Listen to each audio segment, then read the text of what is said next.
Tuan Gober yang pelit sudah lama tidak mencintai apapun atau siapapun kecuali uangnya sendiri. Dia tidak mengerti kegembiraan yang diberikan Natal dan Tahun Baru bagi orang lain. Karena itu, pada malam liburan, lelaki tua itu menolak membiarkan asistennya pulang kerja lebih awal yang ingin membelikan hadiah untuk putranya. Tuan Gober bahkan menolak undangan keponakannya untuk merayakan Natal bersama keluarganya dan juga menolak untuk menyumbangkan uang untuk membantu anak-anak yang membutuhkan. Larut malam orang tua itu menutup kantornya dan pulang. Dan kemudian, di kamar tidurnya hal-hal aneh mulai terjadi.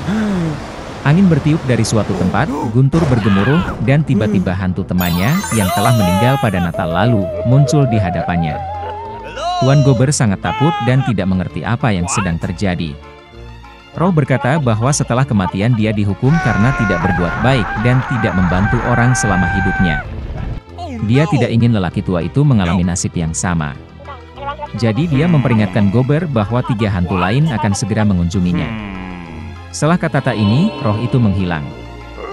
Orang tua itu berpura-pura tidak terjadi apa-apa. Namun tak lama kemudian, hantu seorang anak muncul di hadapannya.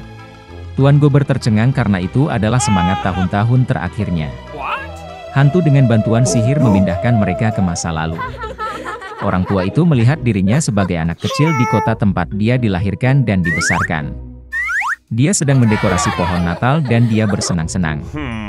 Kemudian Tuan Gober melihat dirinya di masa mudanya, pada hari ketika, dengan penuh kegembiraan dan harapan, dia melamar kekasihnya. Setelah itu, laki tua itu melihat dirinya menjadi dewasa. Istrinya menangis, dan dia tidak mengerti mengapa dia memutuskan untuk berpisah dengannya. Faktanya adalah bahwa Gober tidak lagi memperhatikannya, tetapi hanya memikirkan uang. Orang tua itu tidak bisa melihat dirinya sendiri dari luar, dan meminta hantu untuk mengembalikannya. Roh itu akhirnya menghilang, tetapi hantu lain muncul menggantikannya. Dia membawa Gober ke rumah asistennya pada malam Natal. Seluruh keluarga sedang duduk di meja yang buruk. Orang tua itu yakin bahwa mereka semua membencinya, tetapi dia menjadi yakin bahwa sebenarnya tidak demikian. Ajudan itu bersulang untuk kesehatan Tuan Gober, dan istrinya dengan senang hati ikut bersulang. Dan kemudian orang tua itu memperhatikan bahwa putra asistennya sakit. Gober merasa kasihan pada anak itu dan malu atas perilakunya. Kemudian hantu itu membawa lelaki tua itu ke rumah keponakannya. Seluruh keluarganya senang dengan liburan itu. Yang terpenting, mereka meninggalkan tempat duduk di meja untuk Tuan Gober. Orang tua itu tidak menyangka akan melihat ini, dia selalu berpikir bahwa seluruh keluarga membencinya. Akhirnya hantu itu menghilang, tetapi roh tahun-tahun mendatang muncul menggantikannya. Dia membawa Tuan Gober ke pemakamannya sendiri. Semua orang mengatakan bahwa menjadi lebih mudah bagi mereka ketika lelaki tua itu akhirnya meninggal. Baru kemudian dia menyadari bahwa sepanjang hidupnya dia tidak membawa kebaikan kepada siapapun. Kemudian Gober melihat asistennya membawa bunga ke kuburan putranya. Orang tua itu tidak bisa lagi melihatnya, dan meminta hantu untuk membawanya kembali. Roh ketiga menghilang, dan Gober kembali ke rumah. Orang tua itu akhirnya memutuskan untuk berubah menjadi lebih baik. Untungnya, dia menemukan bahwa waktu telah mundur beberapa jam. Tuan Gober memutuskan untuk tidak membuang-buang waktu. Dia masih punya waktu untuk mengubah segalanya. Orang tua itu sangat senang dengan kedatangan Natal. Dia mengirim kalkun paling mahal dan paling gemuk ke rumah asistennya. Gober kemudian mengirim hadiah kepada putra penolong dan menyumbangkan sejumlah besar uang untuk amal. Setelah itu, lelaki tua itu pergi merayakan Natal bersama keponakannya, di mana seluruh keluarga menyambutnya. Keesokan harinya, ketika asisten Gober datang bekerja, dia menaikkan gajinya. Untuk putranya, lelaki tua itu menjadi ayah baptis. Ten Gober memberi anak itu perawatan terbaik dan dia terus menikmati hidup sehat. Sejak itu, laki tua yang pelit itu menjadi orang yang paling baik dan paling dermawan di kota, dan telah mendapatkan cinta dan hormat universal. Seorang gadis bernama Alice lelah berjalan sepanjang hari tanpa melakukan apapun. Panas membuatnya mengantuk. Tiba-tiba dia melihat kelinci putih yang sedang terburu-buru di suatu tempat. Tampaknya aneh bagi gadis itu bahwa dia berbicara kepada dirinya sendiri dan terus melihat arlojinya. Terbakar dengan rasa ingin tahu, Alice bergegas mengejar kelinci itu, dan tanpa ragu-ragu melompat setelah dia ke dalam lubang. Di dalamnya ada sumur yang dalam, dindingnya dilapisi rak buku. Alice jatuh sangat lambat dan berhasil melihat semuanya dengan benar. Begitu sampai di dasar sumur, gadis itu melihat meja kaca dengan 3 kaki. Di atasnya tergeletak kunci emas kecil dan semacam botol. Alice mencoba membuka pintu dengan kuncinya, tetapi ternyata pintu itu terlalu kecil. Melihat sekeliling, dia melihat sebuah pintu kecil. Untuk membukanya dan menemukan dirinya berada di taman yang megah, Alice harus minum dari botol dari meja. Setelah menyesap beberapa kali, dia mulai mengecil. Gadis itu menyusut begitu cepat sehingga dia tidak punya waktu untuk mengambil kunci dari meja. Kemudian dia melihat pai ajaib di lantai. Segera setelah Alice menggigit, dia mulai tumbuh dengan cepat ke atas. Gadis itu telah tumbuh begitu besar sehingga dia tidak bisa melewati pintu yang disayanginya lagi. Alice mulai menangis begitu banyak sehingga segera genangan air besar terbentuk di dekatnya.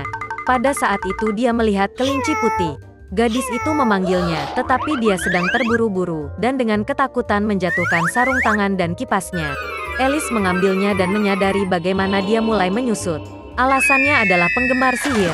Alice jatuh ke dalam genangan air matanya sendiri. Ketika dia terlempar ke darat, gadis itu kembali memperhatikan kelinci. Dia bingung Alice dengan pembantunya, dan memerintahkan untuk segera pulang untuk sarung tangan baru dan kipas angin.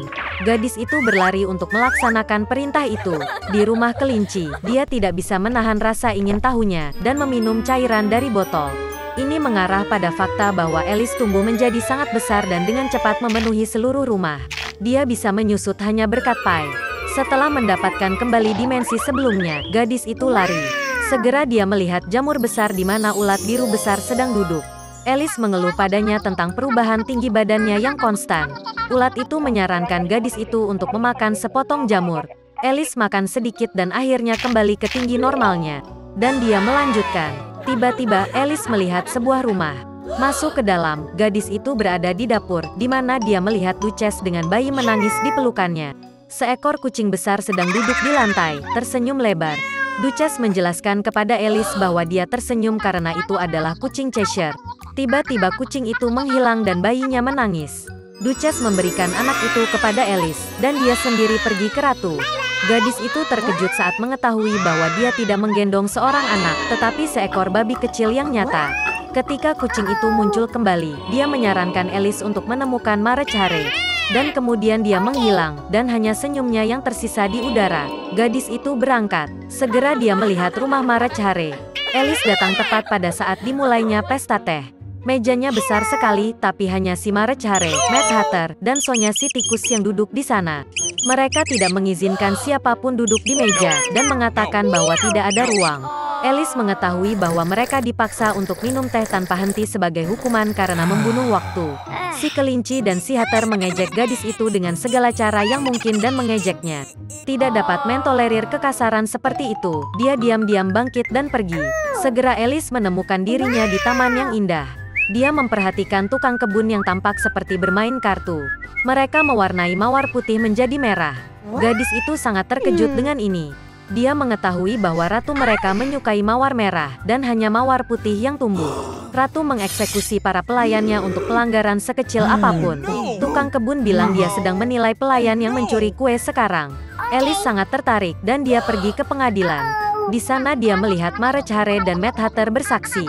Ketika mereka selesai, Ratu tiba-tiba memanggil Alice untuk diinterogasi. Gadis itu menjawab bahwa dia tidak tahu apa-apa, dan memerintahkan untuk melepaskan pelayan itu. Ratu marah dan memerintahkan untuk menangkap gadis itu. Pada saat itu, Alice merasa bahwa dia mulai tumbuh lagi. Gadis itu menyadari bahwa ini hanyalah kartu, dan dia tidak takut pada mereka. Dan pada saat itu juga, keajaiban itu menghilang. Alice terbangun di tempat terbuka yang sama di mana dia pertama kali melihat kelinci putih. Ada pemandangan yang familiar di sekitarnya, suara yang familiar terdengar. Jadi itu hanya mimpi, pikir Alice.